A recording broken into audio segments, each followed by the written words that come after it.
And with that out of the way, welcome to another the House in Fata Morgana stream, in which I am going to read the visual novel aloud and hopefully have fun with you. This is not my favorite door. The second door is, I think it's good for what it is, but the one that is coming afterwards is going to be probably my favorite. So I am really looking forward to that, and I really recommend you to stay up to date with the stream. Yeah, it was alluded to. So yeah, I think this is the one, Caro. But yeah, without further ado, let's begin. The second door. 1707. The mansion sat in ruins in that era.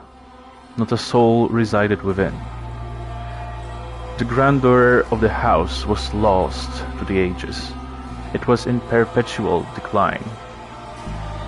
Not a flower grew in the garden.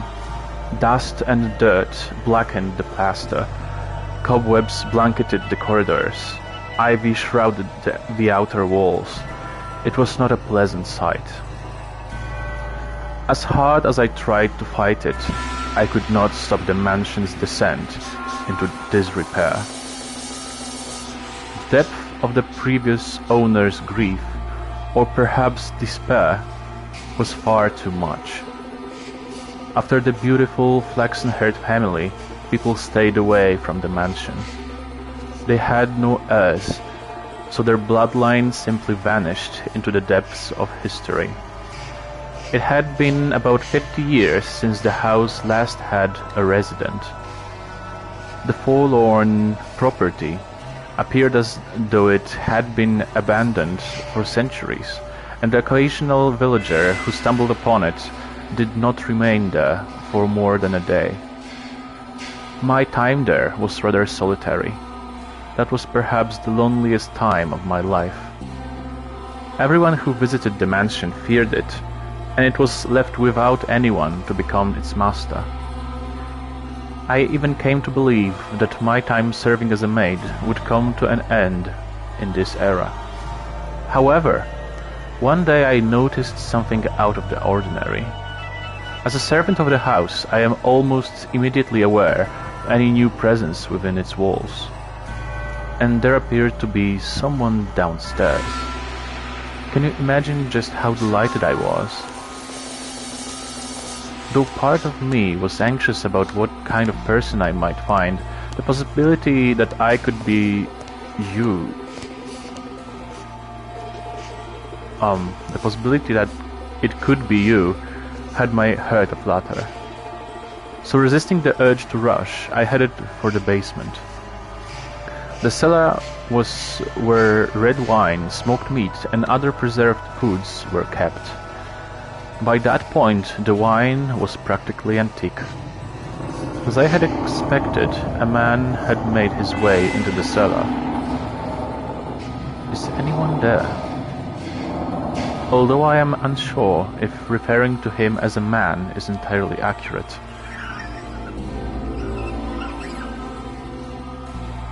Oh my, this is quite something.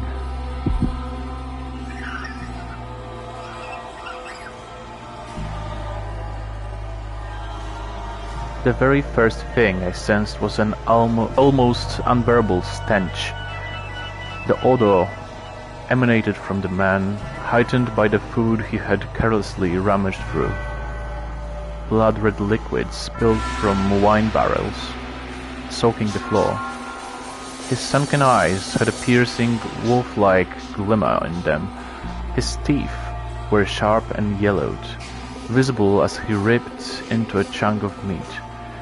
He grumbled in a seemingly inhuman tongue. I was looking at a beast. or perhaps a half-beast. There was another source of the odor in the room, though. It had something of a kind of metallic tinge to it, and when I noticed this, I nearly passed out. The red liquid was not just wine, as I had assumed. The beast had, I presume, stolen a weapon from the village. A sword far too nice for him lay on the floor by his side. I could hardly imagine how many people's lives he had taken with that blade. It was visibly wet with blood, even in the darkness of the cellar, but at the same time it had an imposing gleam. The fine, luscious aroma of the wine could not mask the stench of blood and the beast. Holding my breath, I took a few moments to ponder. Ponder what? Oh, master, you know. Tell me, were you summoned here by the mansion?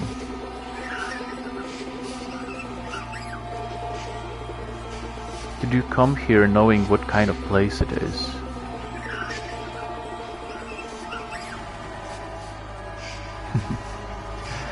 If you are in want of money, you are welcome to help yourself to some of the furniture. And I imagine the villagers would be willing to welcome you if you dressed yourself up a bit, more like a person. Then you can trade the furniture for food and make your way to a larger town. The wolf was able to fool the innocent little girl simply by putting on clothing, after all.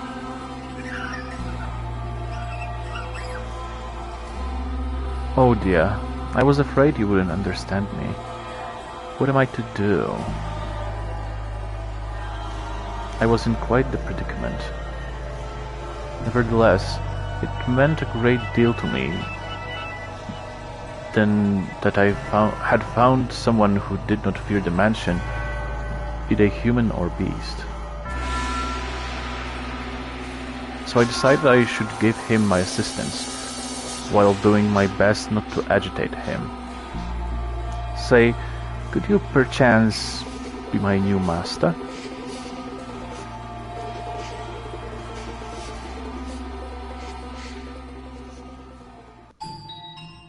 The mansion sat near the ocean. To say it was perched upon a cliff might make it sound rather intimidating, but you could see the beautifully clear sea through the windows, a glittering expanse of emerald and turquoise. If the mansion had been in proper condition, it would have been breathtaking against the backdrop. I even wanted to plant orange trees in the garden. Though it was a tumultuous era, the sun still shone bright upon the land, which only served to emphasize the house's unsightliness. Oh yes, perhaps I should give you some more background information. At the period of time, a war had just drawn to a close. The once gorgeous wetlands were infested with crows picking at decaying remains. Bodies of soldiers fallen in the battle continually washed up on the shores of coastal villages. The people wanted nothing more than for the curtain to draw on that deeply political contest. And when it finally did, the kingdom, with its richly fertile shores, was stripped of its independence, beginning a new era under new rule. The people were exhausted, their spirits wasted away, and the splendor of the ocean and sky did nothing to help. In my mind, the beast was emblematic of the times, emaciated and enveloped in the scent of blood. Hello, Vulcan. But the war came to an end. Thus, the beast did not have to remain a beast, I thought. Did he? And so I endeavored to make the beast more human-like. First, I needed to do something about his appearance. I would draw a bath, scrub away all the filth, and dress him in clothing left in the mansion. However, having sat and used for 50 years, the majority of garments have been devoured by insects and were of little use. So I searched the mansion, top to bottom, for anything the beast could wear, heated up some coals, and set to work ironing what I found. At the time, steam irons had not yet been invented. We used plates of iron heated with coals. They somewhat resembled kettles. I even prepared meals for the beast, in order to teach him proper table manners. Although with the mansion in a nearly uninhabitable state of disarray, there was only so much I could do in the kitchen. And the only supplies I had to work with were what was left in the cellar. As such, I was not able to put to use the cooking skills I had learned in the flaxen herd family's time. Now, you mustn't eat with your hands. Do you want to get your fingers and face dirty?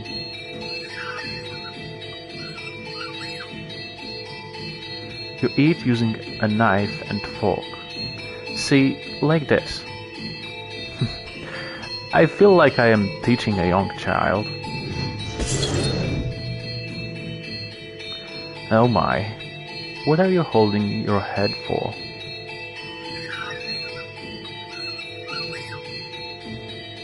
Oh dear, perhaps I should be teaching you to speak before table manners.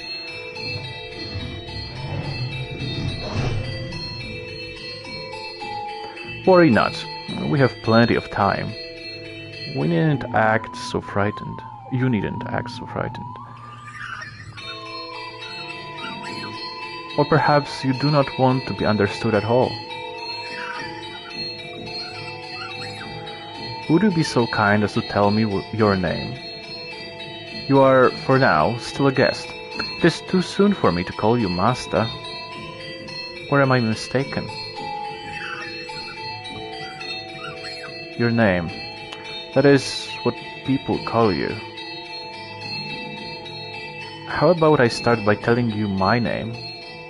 I am called...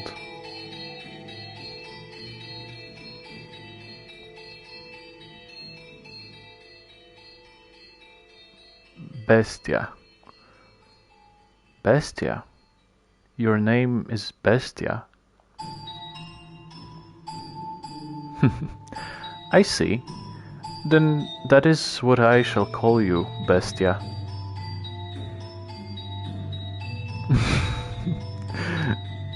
Truly a Polish moment. You seem to be rather perplexed as to how I was still alive. He had, in fact, attempted to cause me harm. However, I am a servant of the house. The beast called himself Bestia. It is a curious thing. When I learned his name, he seemed to take on new importance in my mind. He was not a mere beast, but the thing called Bestia. Master, should I ever have the chance to hear your name, I am certain you too shall become more substantial a presence.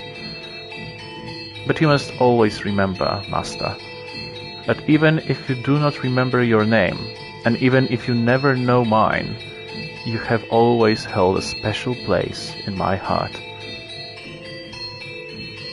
And thus began my tranquil days with Bestia. Slowly he began to learn the human tongue, and I was, to be quite honest, rather thrilled.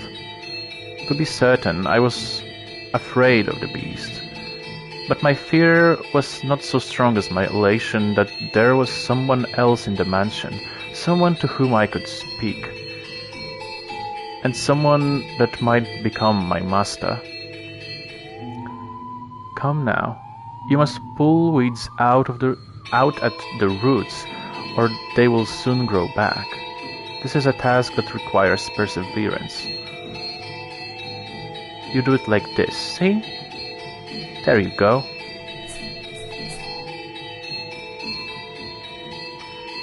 Grass. Oh, did you not expect that?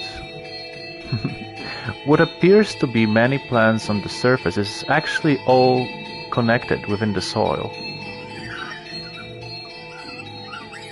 This is a task that requires immense strength.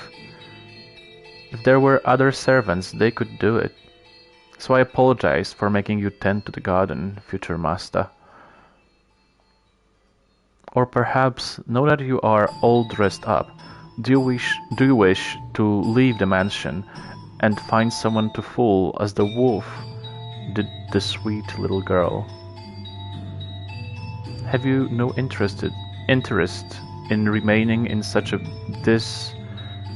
disheveled house? I'm sorry, I need to look up this word next stream because I'm probably butchering the word. Go on. Not once leave. Oh my, is that so? If you wish to stay, then I shall not stop you. On the contrary, I will gladly attend to you. I am waiting for the person who is to become my master. Forever waiting. I should be able to watch over you until the day you depart this world, old and wrinkled. Do you not believe me? Are you interested in becoming the master of this house? Will be. I have to wonder if you know what you are saying, although it matters little whether you do or not. Oh my, look at that. Now this brings back memories. This is called a rose. Do you know what a rose is? It is a type of flower. Not know. Do not know. I see. Then allow me to teach you. What you have here is not a real rose. The real roses wilted and are sleeping in the soil. This is called an accessory. It is something women wear. The beast held an ornamental white rose in his hands, an object sometime meant to give to someone else. Curiously, the white rose was just as stunning as it had been the day it was made, despite being buried in the earth for so many years. I hear roses make wonderful gifts.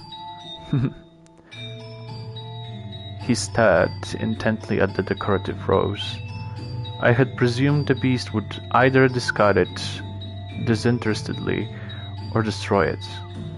But much to my surprise, Bestia held it gently in his hands, as though it were something precious to him.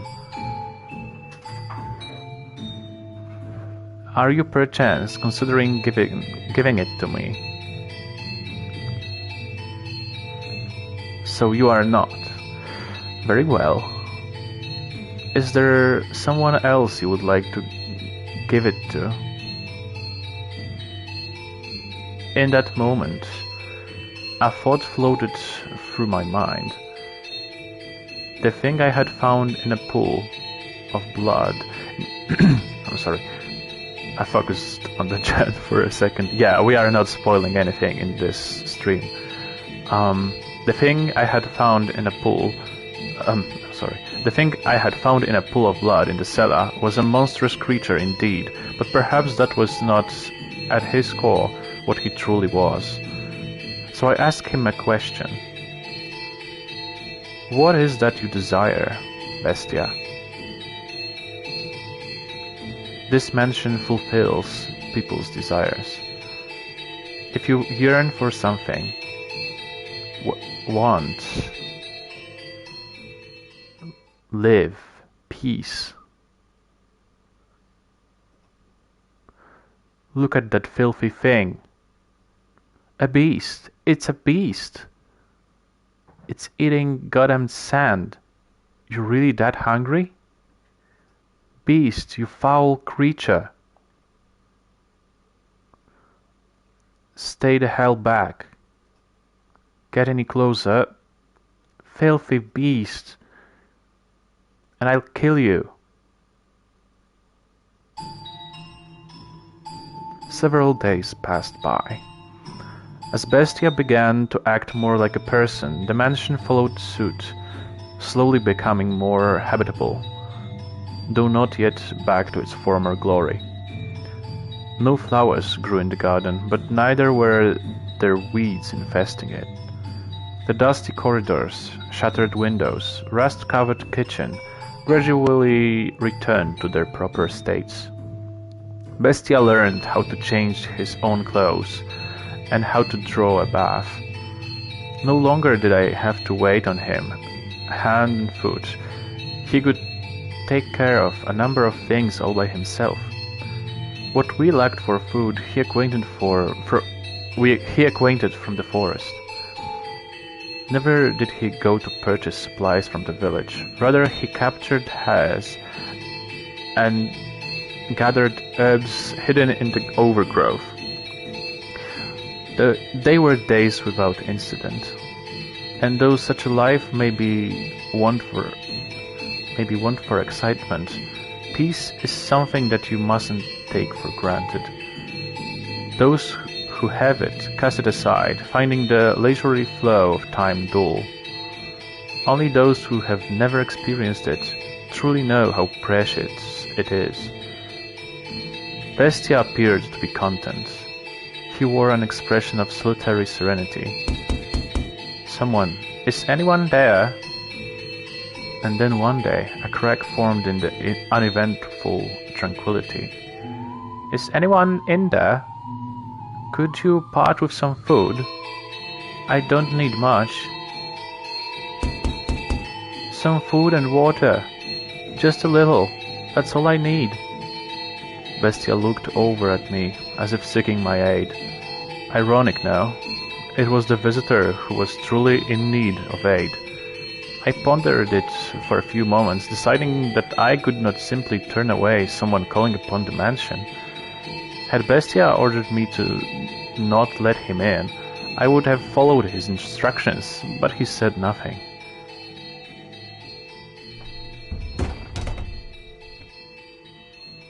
Oh, thank God, someone's here. I was afraid it was deserted. You said you were in need of sustenance. Yes, it doesn't have to be much. Anything to quench this thirst. I got lost and it's been several days. Give me a few moments and I will let him in. A firm, deep voice came from behind me. I was quite startled. When had the beast learned to act so much like a human? When had he learned to speak so clearly and to behave so much like a master? Ah. Upon seeing Bestia, a look of terror appeared to cross the wanderer's face for a moment. To my eyes, Bestia was the very image of a head of the house, but to an outsider, he probably appeared to be nothing more than a beast in man's clothing. Prepare him a meal and a bed. I suspect he's quite tired. Thank you very much. But in time the fear drained from the man's face. Bestia sat precariously on the border between man and beast. Though he still had his doubts, the wanderer revised his first impression, deciding Bestia was human. As the wolf had fooled the little girl in the forest, he too had succeeded in playing the role of a man. I thought I was a goner for a while there, but you really came to the rescue. And a meal like this on top of that. You really didn't have to. Though I guess that's not an appropriate thing to say as I'm eating. What kind of meat is this? Hare. It's damn tender for rabbit. And here I thought it was beef. You have quite the skilled chef. Oh, is she the one who cooked this? Is she your wife? Oh no, I'm merely a servant. A female servant, huh? Don't see that very often. This mansion's just full of surprises. I can hardly believe it. Lost for days, and as soon as I think I'm dead, there it is. Thinking back on it now, it's miraculous. But why are you two living alone in a house on a cliff? Oh, I beg your pardon. Asking so many questions without telling you about myself. My apologies, just a little too excited to finally see other people. I'm a merchant. I do international trade.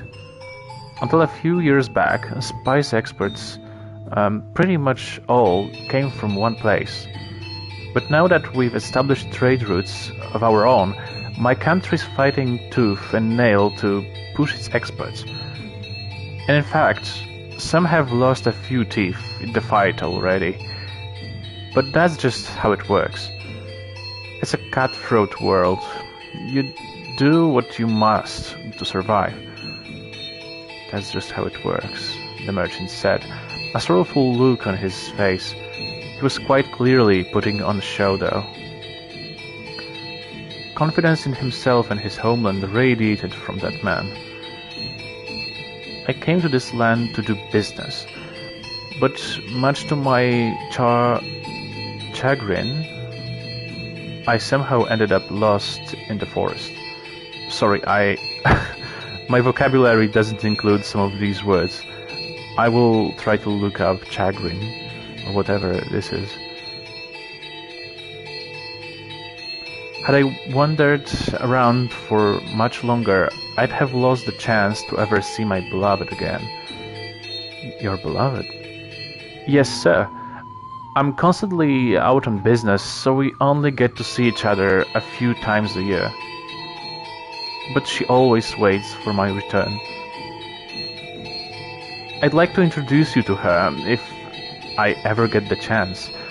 She's a pretty girl, if not especially striking. Is that so? The merchant was a man of many words, and I, for one, do not mind lively supper table. Though I know not how Bestia felt. At the very least, I was glad we had invited the wanderer into the mansion. He was, after all, holding a proper conversation with someone, and he seemed to be having success concealing his piercing, beast-like gaze. However...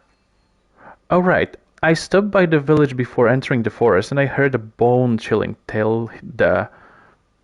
As soon as the merchant brought up the subject, a palpable tension spread through the room.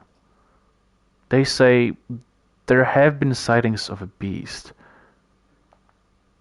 It's a creature unlike anything anyone's seen before. Not a wolf, not a bear, or anything like that. It even attacked the village once, killing several people. Thankfully, the man managed to drive it out. But the creature is still alive. There is nothing in this world scarier than a vicious beast. So you should keep an eye out. Wouldn't want to accidentally let a murderous beast into your home. At the villager's insistence, I had the smithy forge me a knife. Smithy, I'm sorry. Is that knife... Huh? With you now? Well, yeah, I've got it on me. Only good to defend myself with... But it's better than... That knife. You brought that knife. You're here to kill me with that knife. What? You're going to stab me again and again with that knife, like they did last time. That's why you're here, isn't it? What are you talking about? What's gotten into you? Stab and stab and stab. Calm down. What are you worried about? I'm not going to hurt you with this.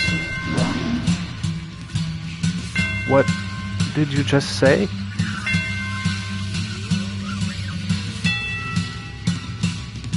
I like to imagine that before the wolf ate the poor little girl, he said, "Is this what I always look like?"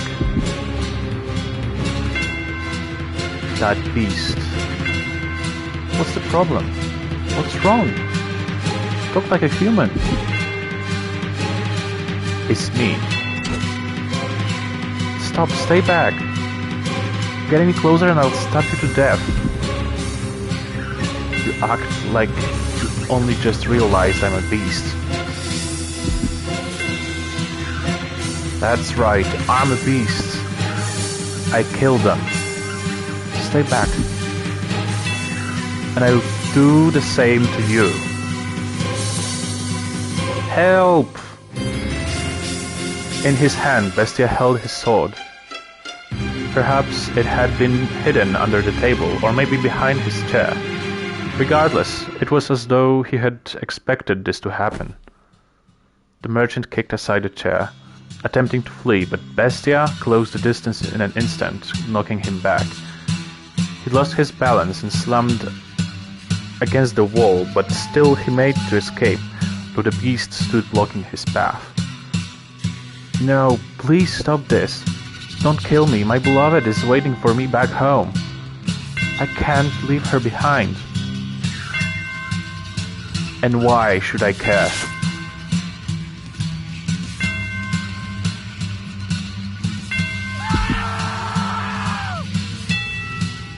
A dreadful scream echoed through the dining room. I reflexively covered my ears. Please help. Someone, anyone. No one's going to come for you. This mansion is a long way from town. Help. That woman. Where did she... Why isn't she here? She was just...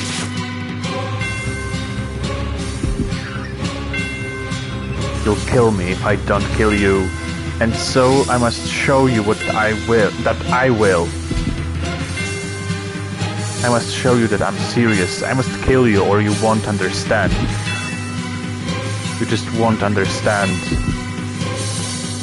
If I don't show you firsthand, you won't understand. I'll make you understand. I'll make your flesh and bones understand. I'll kill you. I will kill you. Kill you. Monster. That's right, I am a beast.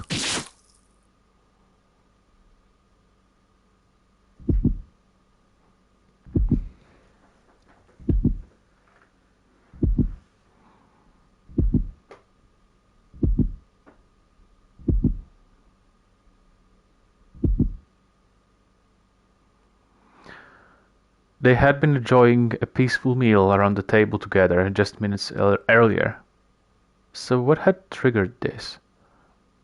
If I were to guess, the merchant saying the word knife is what caused the beast to snap. A simple, small thing set him off. I could not comprehend it. Bestia, who had said he wished for peace, was staring down at the ravaged corpse of the merchant, with a look of ecstasy on his face. Master, can you understand how he felt? Even just a little. Did he not yearn for peace, but for slaughter?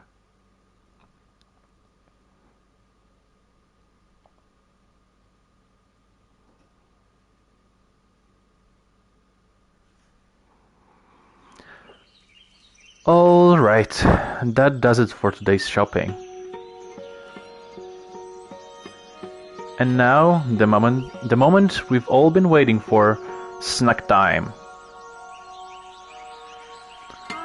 There is nothing better than having a ham sandwich in the park. Oh dear, maybe I should lower my voice when I'm talking to myself. But it's so nice out, I just can't help myself. Does the weather have anything to do with talking to oneself? Not important. Food, food. If he were here, it would taste even better. I wonder when I'll get to see him next. Pauline? Pauline! There you are. Oh dear. What got you so frazzled, Mom? Oh, Pauline.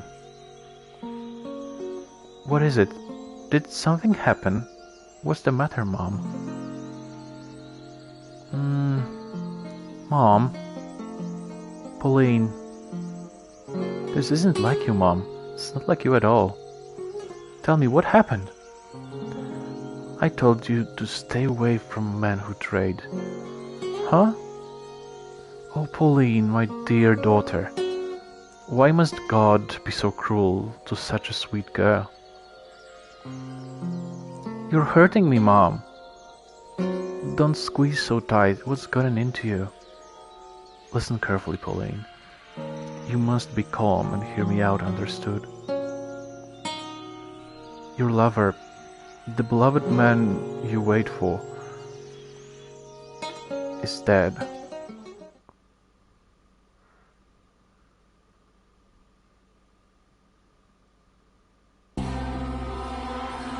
The beast's humanity began slipping away from him after that encounter. He had returned to the thing I had found in the cellar. Actually, he prowled the mansion's halls, looking more barbaric than ever. Despite all the effort he had put into learning to act like a human, he now ripped the velvet curtains off the wall, howling shrilly, stomping back and forth through the hallways and ravaging the garden. I watched him intently, though from a distance. Bestia was not merely a beast, but an all out-of-control bloodthirsty beast. Just a few days ago, we had been tending the garden together, but that was no longer possible. I was quite disappointed. Eventually, Bestia discovered my hiding place. I had not felt regret in a very long time, but I felt deep regret in that moment. More. Don't have enough. Not enough. I need more. I need more. I must satisfy the urges. Are you saying peace was not enough to sate you? Did I mishear you when you asked for peace? I was mistaken. Asking for peace won't solve anything. Blood, despair, eyes filled with terror. These are the things I need. And I've always known it. You said this mansion fulfills people's desires, then give me prey. No more hares, live humans. Why did I ever teach him to speak human language? Before long, the mansion granted his wish. Once a week, a villager or a traveling merchant from somewhere would wander into the forest, ending up at the mansion on the cliff. Though something felt suspicious about the man who greeted them at the door, on the surface he looked like a proper nobleman. So they all eventually chose to trust Bestia. The mansion had an air of loneliness about it, but it was adequate to provide rest for their weary feet. There was food and a bed, and most comforting of all, there were other people. The lord of the house treated the lost souls like esteemed guests. He poured them fine wine and had me cook for them. No one suspected in the slightest that he was a beast.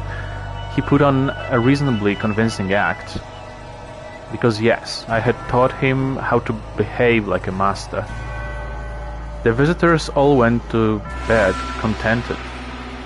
But, as I am sure you can imagine, Master, they would never see the light of day again. The penetratingly bright sunlight, particular to this area. A beast! It's a beast! You disgusting creature! You hideous monster! Kill him! If that's how you humans want to do things, then I'll play your little game. I'll play it even better than you. I'll kill you. I'll slaughter you. No, please don't. That's it. Cry for me, beg for your life. Pray for my mercy. Weep and struggle and suffer and die. No one understands. No one can possibly understand my despair. What did I ever do? Was it just because I'm a beast? When did I become a beast? Why do beasts have to die? Beasts are savage, and so they must die. I'm a beast, therefore I'm savage. In which case, I'll kill them. I'll show them what makes a beast so terrifying.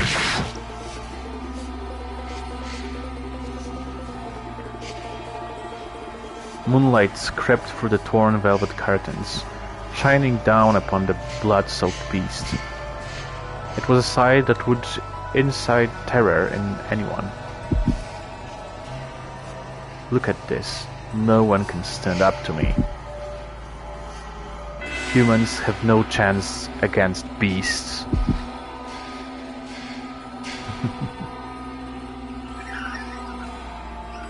More. I need more. Give me more prey.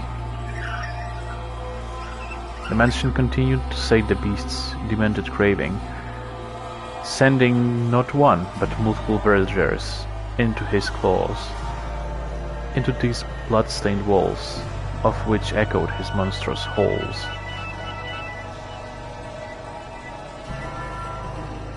Stop, please, I'm begging you, spare me. Oh, God. Sorry, I am not familiar with your God. Beasts have no need for gods. I have a wife and a son back at the village. Please let me return to them. Why don't you bring them back to me? I'll send them to the same place you're going.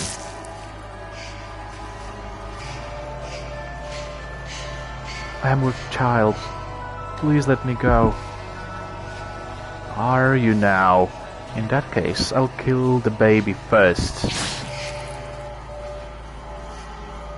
You damned monster. That's right, I'm a monster. And by killing, no one can defy me. I have to show the world that beasts are the most frightening things on this earth. The beast began to change his style, making sick banquets out of his kills. Some days he would tie his guests up in the cellar, playing with them for hours until they finally died. Some days he would drain them of their blood and bathe in it. Some days he would spread them out on the table and feast upon them. Every week, another atrocious party. He did everything imaginable. As a faithful servant of this house, I am confident I can do most anything I am asked. Though you can surely imagine my surprise at having to use the cooking skills I learned while serving the flaxen-haired family to do that. I can only wonder if it actually tasted any good. Bestia's peculiar sword was always with him for his twisted banquets of self-gratification. However much blood stained it, it never lost its sheen. It was as though the sword drank of the flesh of humans. Master, Can you imagine just how wretched I felt? The mansion, once a beautiful sight to behold, reeked of death and acrimony. The stench of rotting flesh seeped up from the cellar. Even the years it spent forsaken in ruins were preferable to that. Or perhaps I only had myself to blame. It was I who had invited the beast into the mansion. More, not enough. This isn't enough to satisfy me. But Bestias still sought to hold more of his perverse parodies. Lost villagers were no longer enough to quell his urges. He was indeed a genuine beast, and in time this is what he began to wish for. Can't you get me any better prey? Something truly exquisite, the perfect prey to quench this maddening thirst of mine. Do you know what he meant when he asked for the perfect prey, Master? Perhaps a hero, someone courageous enough to stand up to him, with whom he could enjoy a battle to death. Perhaps a dazzling young nymph to satisfy his other primal urges. Or perhaps what he wanted was not human at all, but a demon or a phantom. I would soon find out, as the mansion attempted to grant his wish, bringing yet another guest to the house on the cliff.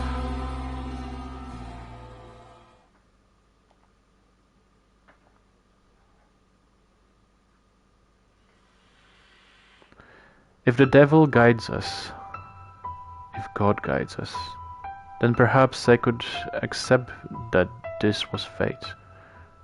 And it makes sense that I am here. Is anyone there? I've lost my way.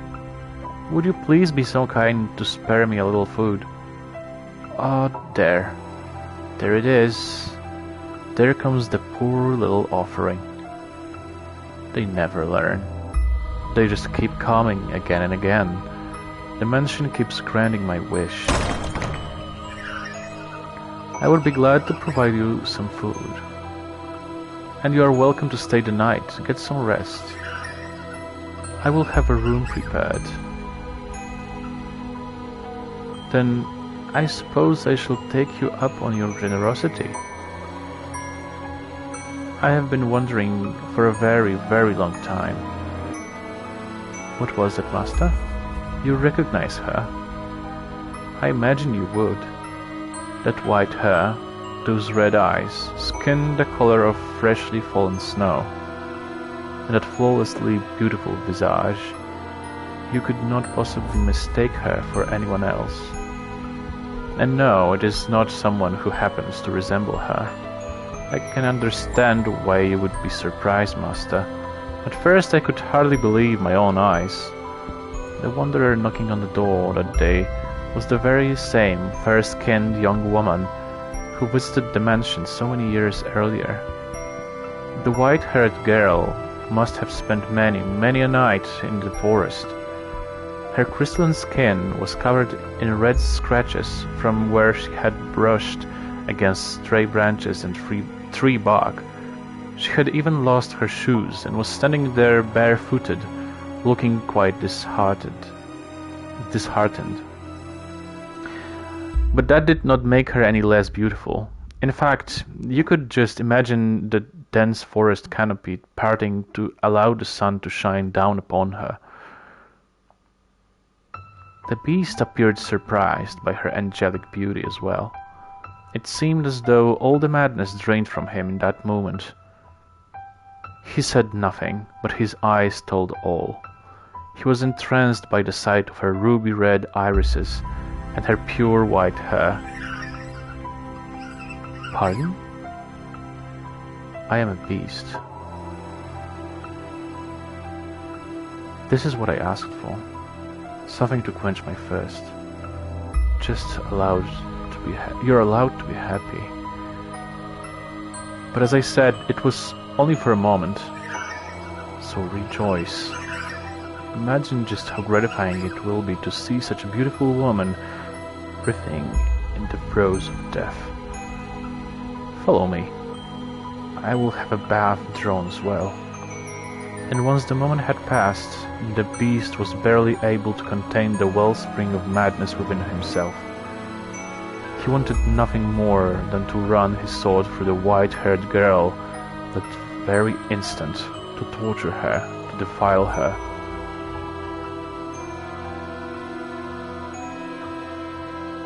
He tended to her wounds, served her supper, and drew a bath for her. And afterwards, the beast even made to provide her with a dress to wear. Even the outfit she had only worn for one night, so many years before, was there, waiting for someone to put it on again, for her to put it on again. He said she could choose anything she liked. She, being such a modest young woman, said she needed not of such fine attire. And what a shame that was. I too wished to see her in a dress once more. I need not such fine clothing. You needn't be modest. No, that's not why. Are they not to your liking then? No, I just... My apologies. You are very generous. Foolish girl. Smiling and calling me generous. I was simply imagining what a pretty sight it would be. The sight of her fresh blood splattered on it. The sight of her life slipping away in it. I am glad that after wandering for so long I ended up here in this mansion. And in a few hours you'll be feeling the exact opposite. Get all the rest you need. I shall see you again in the morning. I thank you. Bestia then made his way out of the girl's bedchamber. His mask came crumbling off after only taking a few steps. There. That's precisely what I wanted. Just imagining how such a beautiful woman will scream. How she'll beg for her life. Hey, are you there? The mansion has given me the perfect offering. Hey! Is she not here?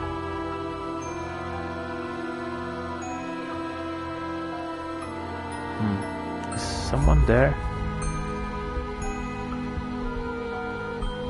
Yes.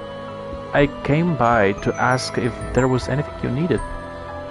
I cannot offer you anything extravagant, but not like before, but I am here to provide you with anything in my capacity. I appreciate the offer, but I need nothing. Being allowed to stay the night is more than enough. Do you work here in the mansion? Yes, indeed I do. I have been here for a very, very long time. A very long time? You might think this an odd question, but have we met before? Something about you seems familiar. And I get the feeling I have been in this mansion before. Yes, we have met. It was quite some time ago, though. When was it?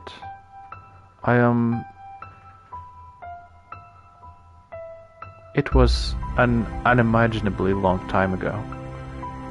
Do you remember a boy and girl with flaxen hair? Flaxen hair. I apologize.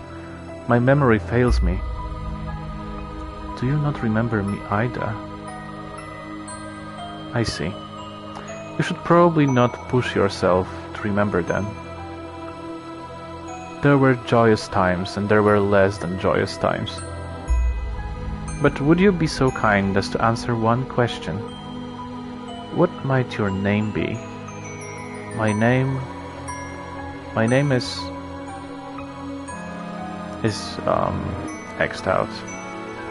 I see. So you're... again. You should get some rest.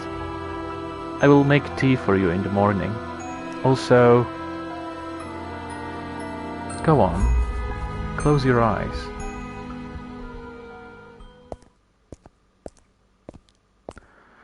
But Bastian never waited for morning to come.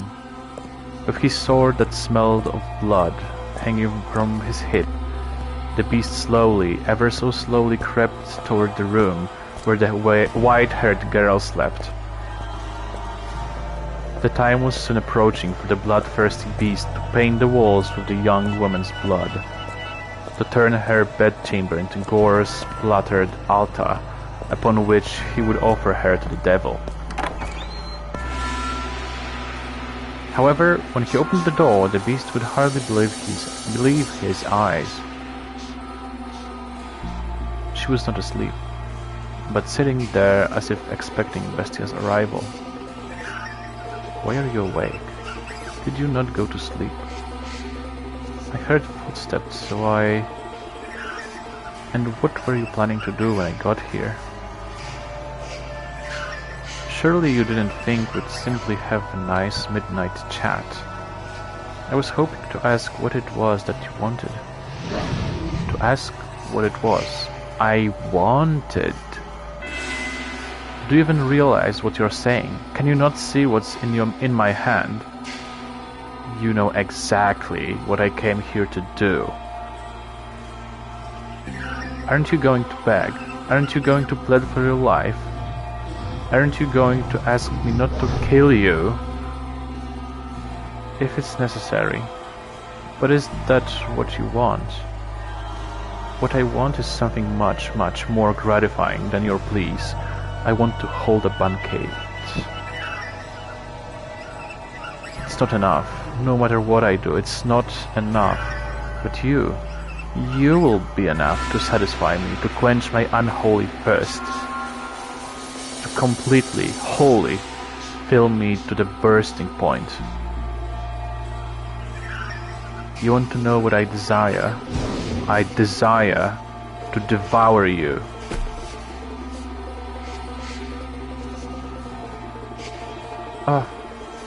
Bestia shoved the girl back, slamming her into the mattress.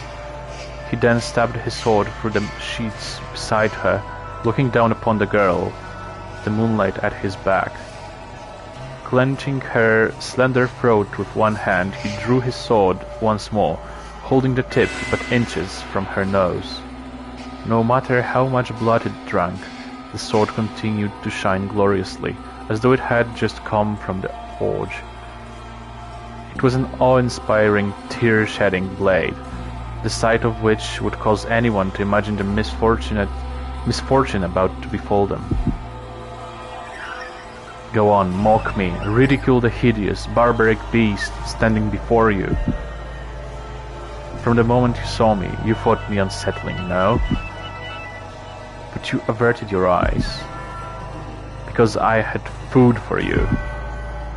Because I gave you a place to rest. You pretended not to notice the beast. This is retribution. Retribution for you damned humans. So beg for your life, like they all do. Cry, plead for mercy. If you say that you are ugly, then I must be equally ugly. What? What came from the girl's mouth was neither a plea, nor an insult, nor a scream. Full-grown man had wept before him, and yet this side young woman did not. Despite this terrifying beast being upon her, moments away from extinguishing her life, even I almost shrieked in fright. Bestia could believe neither his eyes nor his ears. Do you not fear me? Can you not see what I am about to do to you? What am I to be afraid of? I'm threatening to murder you. To rip your intestines out with these claws and watch you die in agony. I enjoy it more than anything in the world, filling others' hearts with fear. The more lives I take, the more I enjoy it. a beast driven by madness. What he expected was for the beautiful girl before him to desperately implore him of mercy. He wanted nothing more than to see despair seep into every corner of her red eyes. For he believed that it would be a truly sublime moment, euphoria unlike anything he had experienced before. Bestia prodded her with his singular sword, poking a slit in his skin smoother than silk. You see me as pitiful, and so you are offering me release from my fate. But she did not do as the beast wished. She looked up at him with sympathy rather than fear. This rattled the beast. He had never once seen anyone respond to him that way. What on earth are you talking about? What is going through your head? Pity? Release? Do you not comprehend this situation? How can you be so calm? Scream, cry and shout, beg for me to spare you. Throw yourself at my feet. Throw yourself at my feet. Otherwise, I'm a beast. A beast that never tires of killing. To me, you appear to be a person.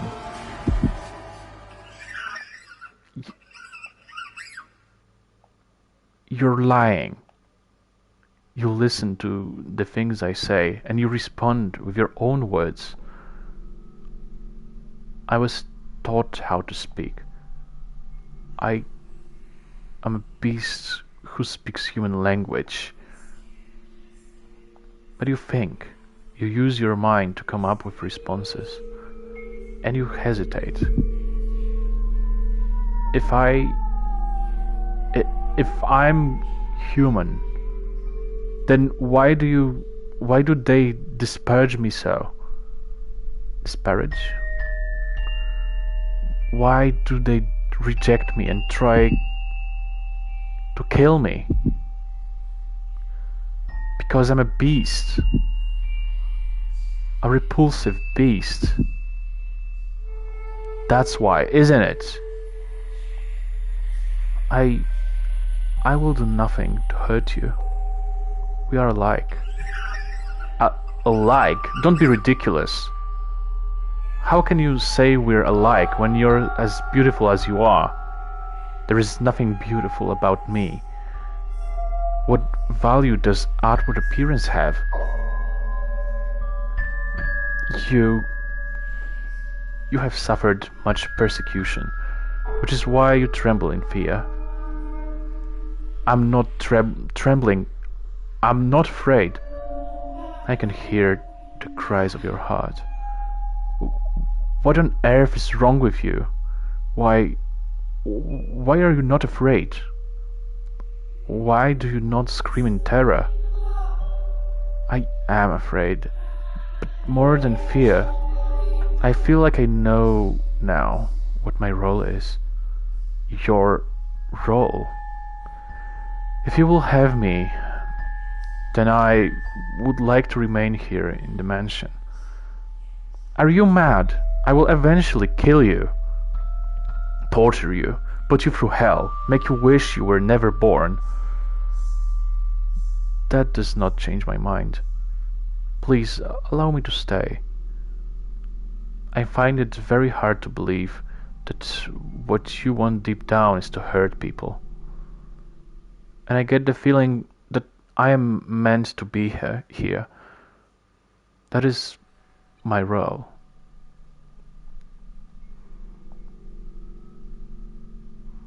Bestia was at a loss.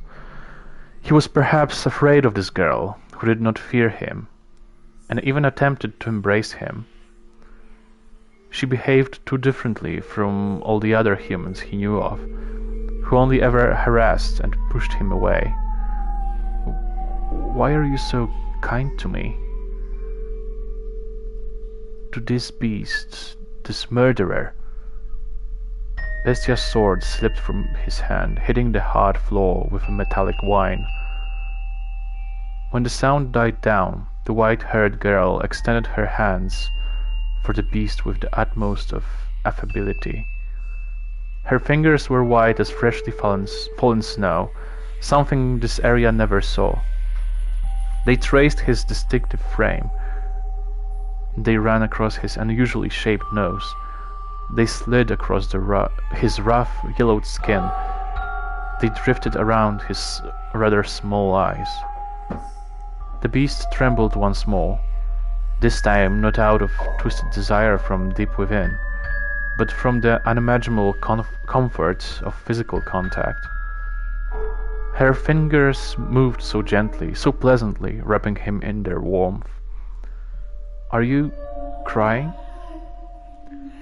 A single teardrop slid down the arc of her finger. Looking into her clear eyes, Bestia came to a realization. At the same time, he felt somewhat dismayed. "You are without sight."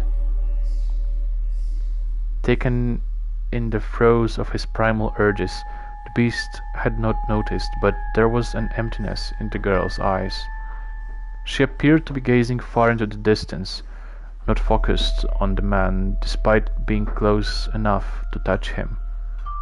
The tears had begun running down Bestia's cheeks earlier, when she had called him a person. But it was not until one of those droplets had slid across the back of her finger that she had realized. She would indeed have no need of extravagant dresses. After all, she could not see what she was wearing. That is correct. I am blind. But whoever decided that reality is only that which can be seen? I know not what appearance I have. In the darkness, everything is as one. There is no difference between beast and man. If you are a beast, then I too must be a beast. To call the girl a beast would be paramount to eating sugar and insisting it was salt. Do pardon the trite analogy, please.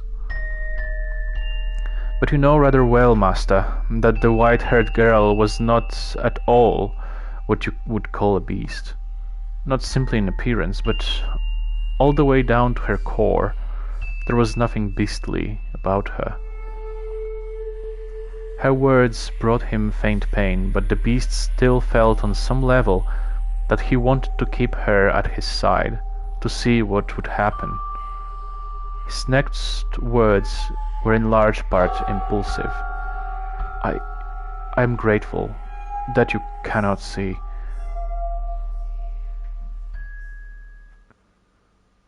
Without exception, everyone who had wandered into the mansion had lost their lives before the sun rose the next morning. She was the first visitor who had not met this fate. Over time, Bestia's madness gradually subsided. He even began to seem rather tame. You would hardly believe it was the same beast who had once reveled in those perverse festivities. He was, I imagine, at a loss for how to behave. I too would be flustered in the constant presence of such beauty. But it was not just her appearance. She had said she wished to live with him, a beast who had committed countless atrocities. Perplexing indeed. What is the matter? Do you honestly not fear me? Do I appear to be afraid of you? No, you do not. But you would. If you could see me, you would react the same as everyone else. You would mock me, you would despise me, you would want to kill me. You don't know what I've done because you can't see. I enjoyed it. I basked in their terror. So why do I not want to find out? Why do I not want you to find out?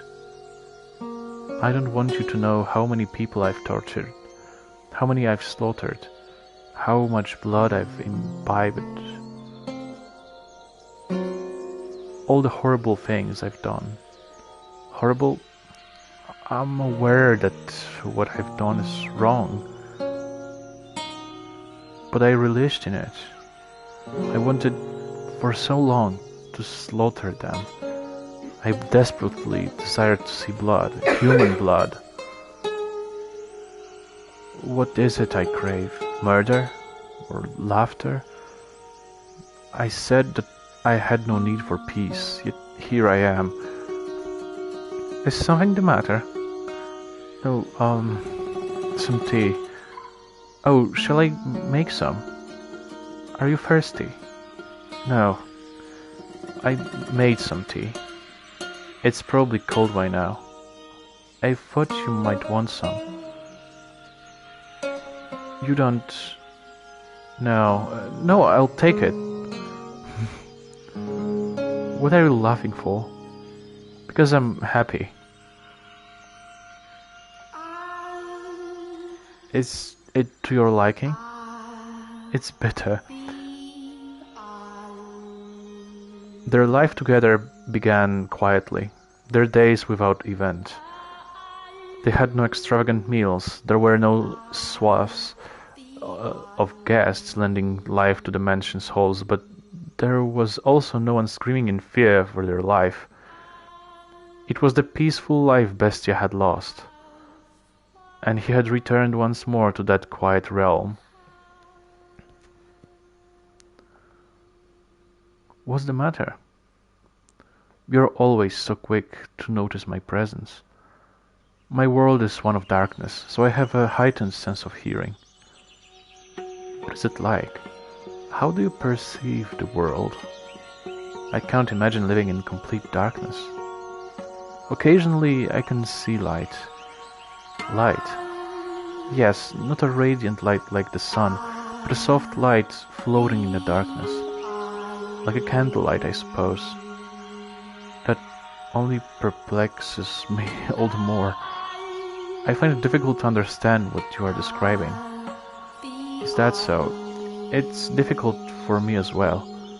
I am not sure how to explain it. But it's not complete darkness. I can sense your presence, for instance, and I can tell how windy it is from the way the windows vibrate. Oh, I'm sorry, I am going to change my controller since this one is getting low on the battery. So just hang on.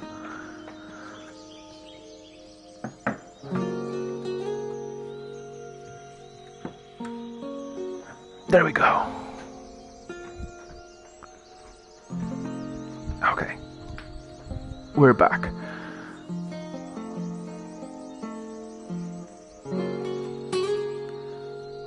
And also, I also feel as though I can sense the wavering of emotions.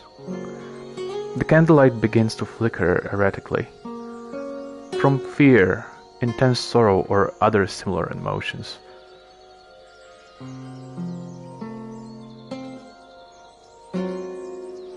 I'm sorry, I hope people who are going to watch this on YouTube are not going to be confused as well, but yeah, I'm sorry, I should make some disclaimers that I'm not reading right now. Back to the game. My emotions? I do not know. It could be yours and could be mine. The mansion is a very peculiar place.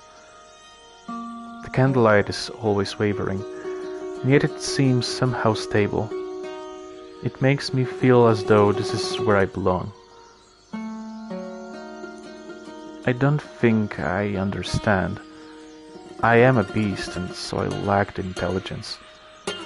But I am going to go hunting. Is there anything you would like? Whatever you like. Alright then. If you find any fruit, that would be nice. Fruit.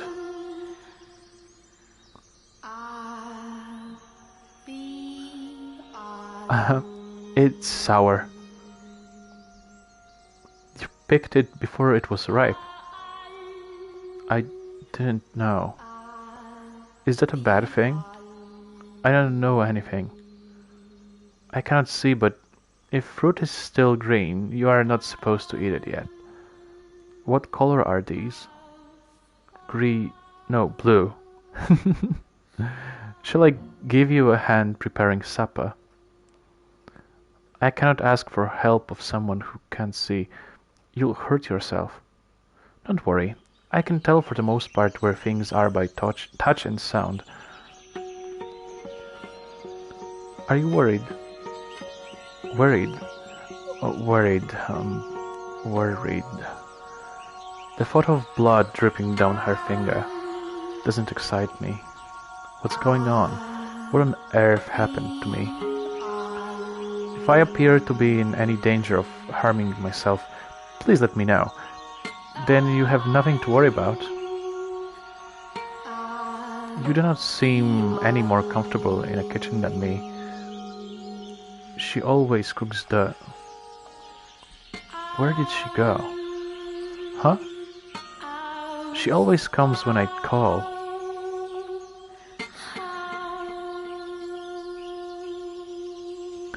I had hidden myself away. Bestia had learned how to go about his daily life without my assistance, and the two of them had no need of others in their peaceful world. Oh my, what is the matter, master? I was not lonely at all, no. It was an absolute pleasure simply watching them. I mean that. It was not my role to be at his side, nor was I the one to be at hers. If she could make Bestia into the master of the house, then my presence was unnecessary. I appear when I am needed, and I appeared to serve the flaxen-haired family, nothing more. If they sought a servant, then would I show myself? Yes, certainly. After some time they began to sleep in the same bed. Oh dear, no, not for the reason you are imagining, master. You thought no such thing. Though they slept in the same bed, they did not lay together. They did so, it seemed, because they were more comfortable in the same place. The two acted more like family than lovers. Hey, hello? Are you asleep? No, I am awake. Is the candlelight wavering? Right now, it is very calm. I see. Say, tell me about your childhood. What, me? Won't you? My childhood? Yes. I have no such stories to tell. When I was a child, I lost everything. My mother, father, brothers, everyone. So for as long as I can remember, I did not have a father. I lived alone with my mother, but I never felt like that was a bad thing. Was she kind? Yes, very. She was a compassionate woman. But we were poor, and because I cannot see, my mother was the only one who could walk. She would be away for long stretches of time, supposedly because she served at a respectable house. I do not know whether or not that was true. Perhaps she was doing much more demanding work. I never asked. I believed not asking was best for her. From time to time I would receive letters from her. Someone who lived nearby read them for me.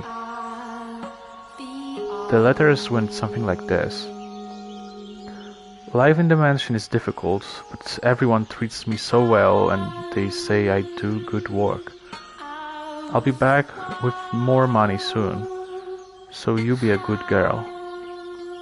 Other than that, she allegedly expressed concern for my health and safety, as well as repeatedly saying how much she loved me. You have a good mother. I did.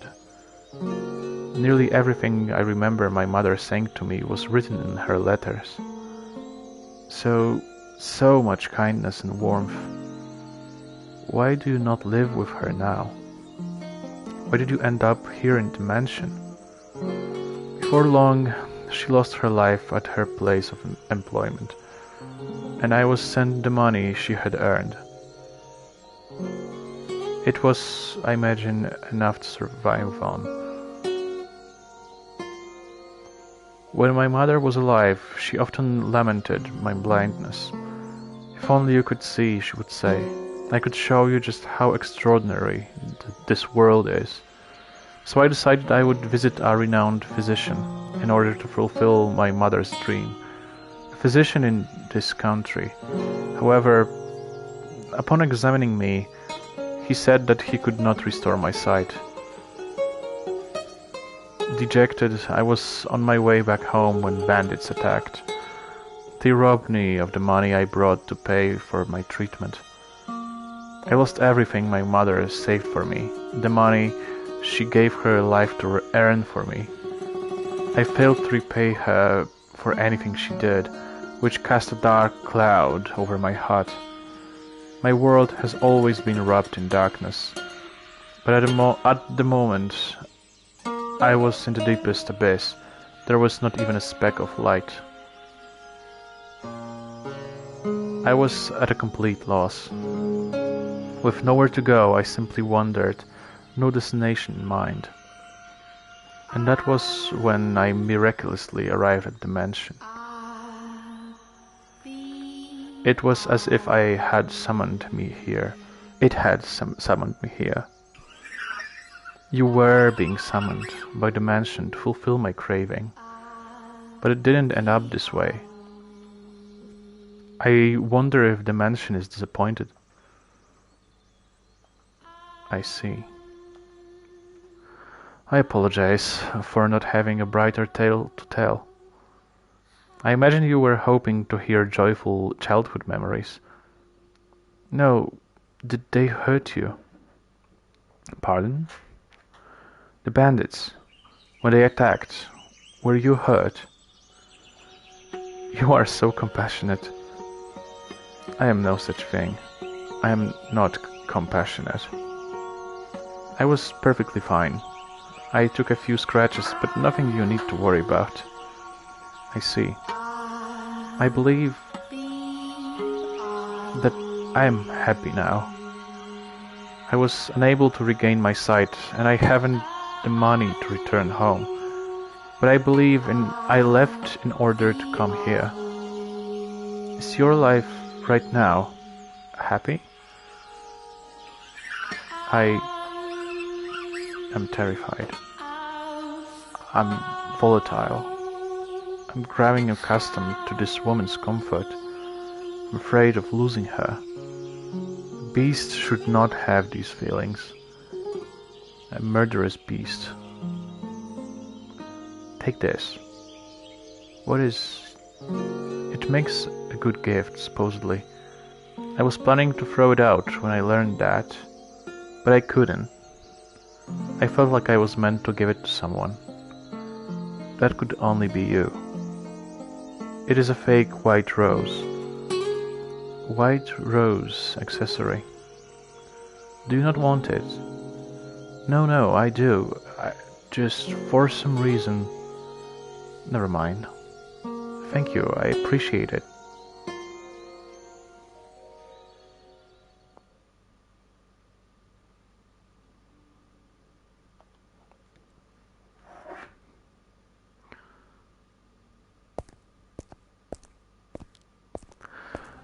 I will have a sip of water.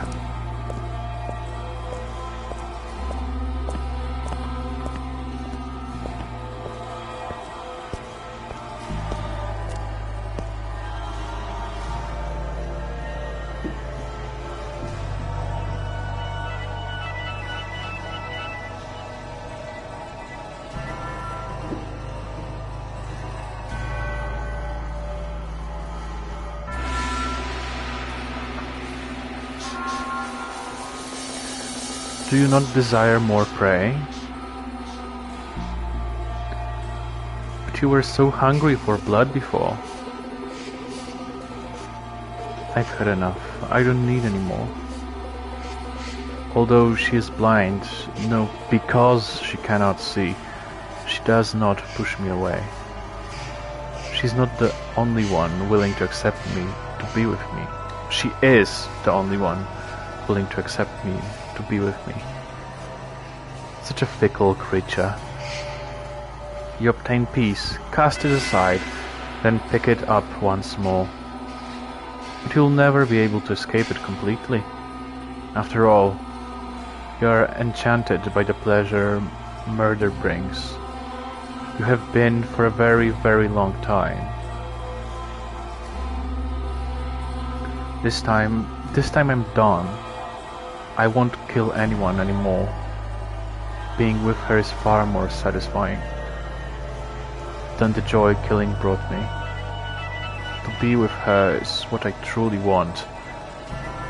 So very self-centered. You certainly are. Hey. It was as though he was viewing a flashback. The sound of knocking echoed through the mansion, as it had the day the merchant came and brought the beast's short-lived peace crashing down. What did I just tell you? I do not want any more prey. Stop this. Stop it. Don't bring me any more. I thought you were supposed to fulfill my desires. Why did the door open? Sword in hand, Bestia ran through the mansion's halls. He was overcome with fear. He had obtained the peace he so dearly wanted, and even found someone who did not fear him. He was terrified that the appearance of more prey would cause this all to crumble. If he spotted the prey, murdered them, and conceded to his madness, she might choose to leave him. As much as she claimed he was not hideous, if she witnessed him doing that, I'll just chase them out. I'm done with this. My desire has changed. However,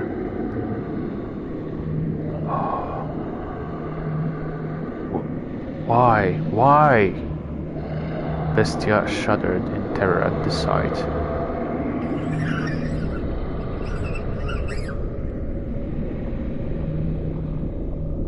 Stay back!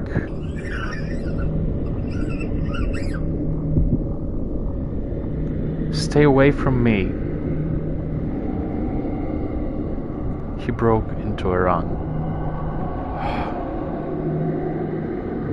It was not, after all, helpless prey that had entered the mansion. That thing is... The monster's voice seemed to slither along the floors behind him. He felt as though if we were to run around, it would be right there on top of him. If he were to turn around, it would be right there on top of him. Why are you chasing me? Bestia shouted with fear in his voice, uncharacteristic of the beast who had so readily slaughtered his prey. But can you blame him? That's a bestia. In that moment, I had an epiphany. I had assumed he had called himself Bestia, unaware of what the word meant. Bestia other than me. Bestia is not, in fact, a name. It is a word that means beast. Indeed, a second beast had come to the mansion. Why are you chasing me? Are you here to kill me? Is it because I settled down? Because I wanted to stop being a beast? Is something the matter? When the white-haired girl poked her head out of her bedchamber, Bestia was aghast. He frantically attempted to return her to her room. You mustn't leave your room.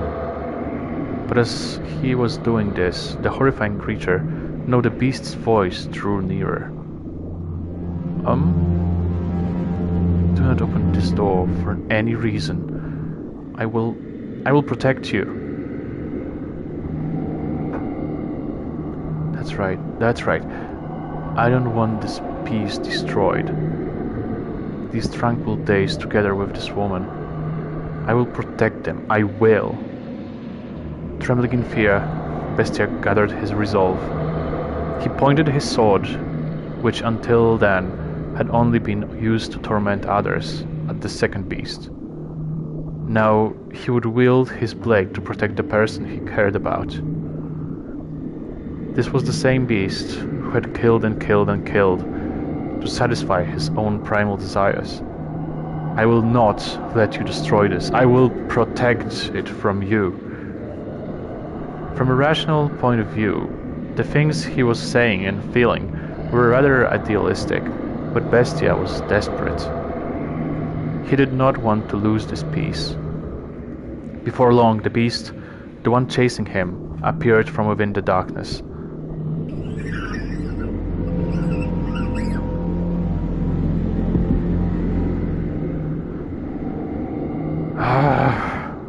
Say, Master, if resolve was the only thing necessary for one to act courageously, would that not mean nearly anyone could become a hero?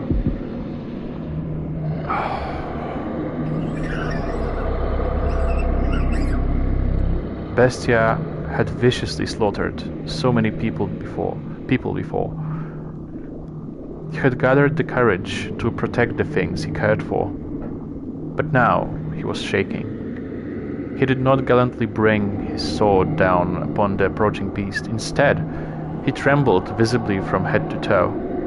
He must have been quite terrified at the beast's appearance. Stop, no, stay away from me, don't, stay back.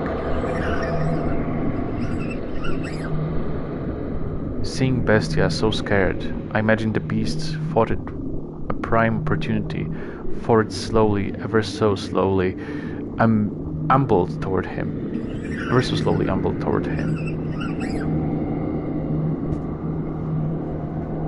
If I don't kill it, it will kill me.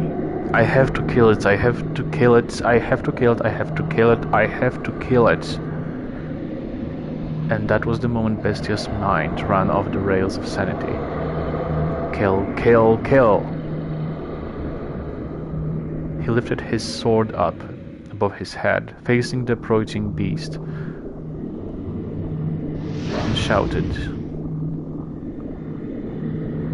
ferociously.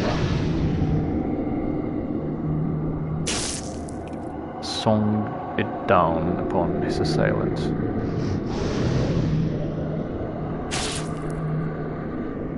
Again and again and again.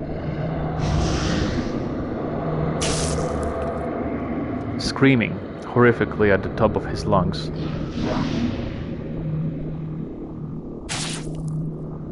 He continued swing after swing until the other beast had gone completely still.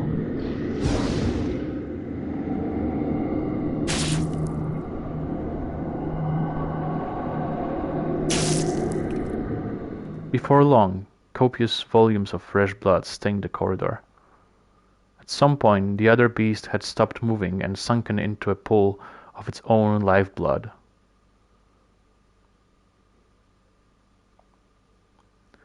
I did it. I did it. I killed it. I killed the other bestia.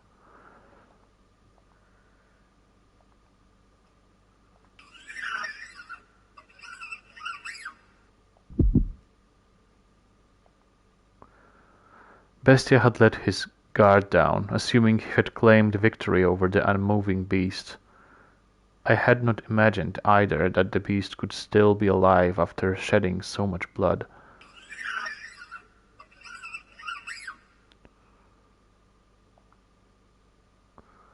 Stay back. The beast reached its hand toward Bestia. It was determined to drag him down to the underworld, it seemed. Slowly sliding along the slippery floor, it dragged itself towards him. Even on its last breaths, it continued reaching for Bestia, fixated on him. He kicked the beast's hand up into the air, staggering it, and then he... "Burn in hell!" rammed his blade down into it.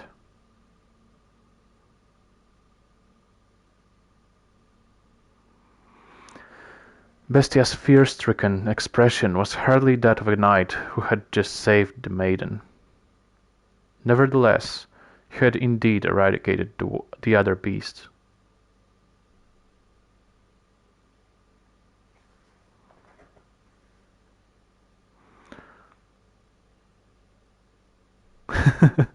This is a good message to end the stream with. Yeah, I'm going to sip more water and end the stream in a few moments. I hope you liked the story so far. I assure you that this door is good, but the next one is even better. And I hope we will end this this door next week. And 2 weeks from now, we will begin the third one, which is my favorite. But anyway, thank you for coming, and I hope you had fun, and you come back again, okay?